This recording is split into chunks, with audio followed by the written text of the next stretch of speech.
is Frank Ray Horvath here doing a check-in. I think this is part 3 of the making of a party. Working on some subtitles for like Kegger in the Woods or something like that. But anyways, just want to check in with you guys. We just launched everything. You can go check out the revivalparty.com for info, tickets, partial lineup, stuff like that. The event page is up, all that. The app is up and running. You got to go and search the Revival Party and check it out on iTunes and Android Play Store.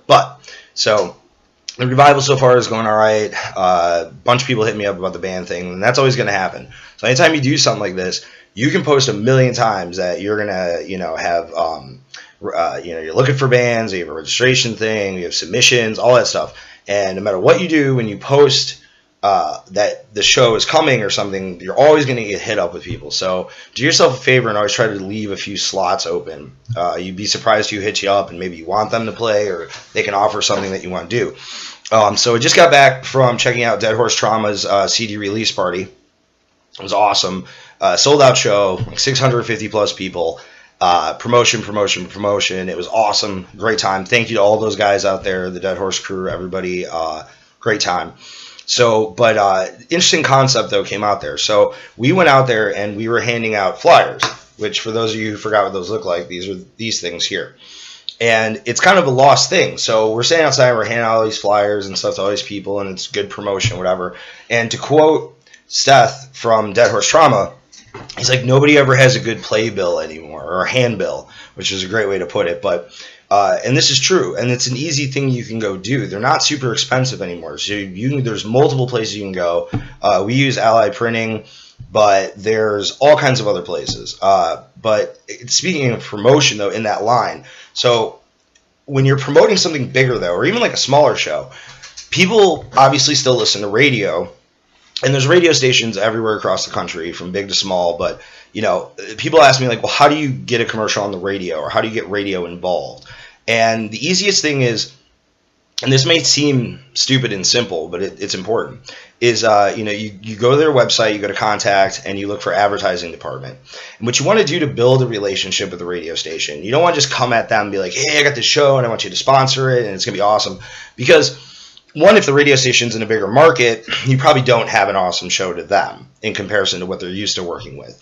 So you got to build a relationship over the years. And the best way to do this is get yourself a small budget.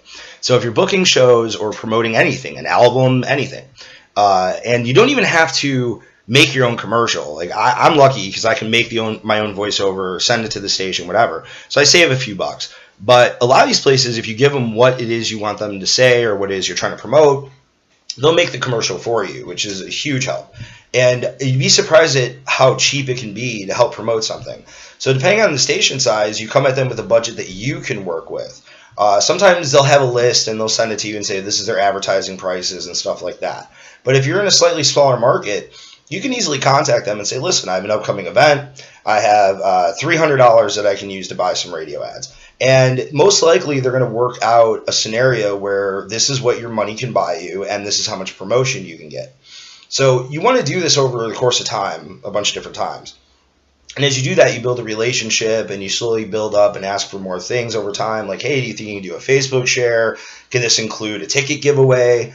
And then eventually, if you build up to a point, then you can go to the radio stations and start saying, hey, would you be interested in sponsoring something? And at this point, you've already built this really great working relationship.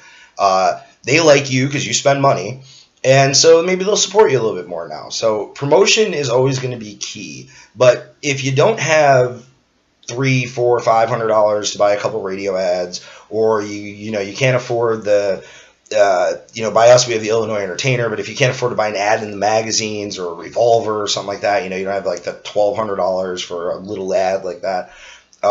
You'd be amazed what like $50 can do, and getting 1,000 double-sided little things. And we used to just go stand outside of concerts, and it doesn't have to be at like a giant arena.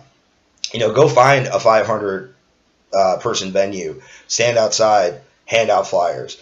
If there's a House of Blues near you, go take some demos and some flyers and stand out there and give them to everybody. And you would be surprised at the return you're going to see from that.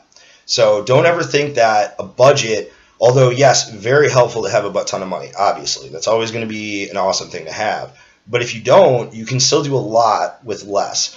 So don't be afraid to get off the internet. As much as we're always on it and we're always connected to it, don't be afraid to step outside and actually interact with people. And you'd be surprised, sometimes standing outside a venue and talking to someone for 10 minutes is going to lead to 30, 40 more people hearing about what you're doing because of that one person that you took time to actually interact with versus the same, 100, 250 people on Facebook that see your posts every day out of a friends list of 5,000 or whatever it is they have us at now. So, but I think that's an important thing to keep in mind is the promotion aspect. So, but again, if you learned anything, it's possible to work with radio. It's very affordable. It can be. Certain markets, it's not. I'm not going to lie. Like if I try to buy an ad on a radio station in downtown Chicago, I'm going to have to take a small bank loan out.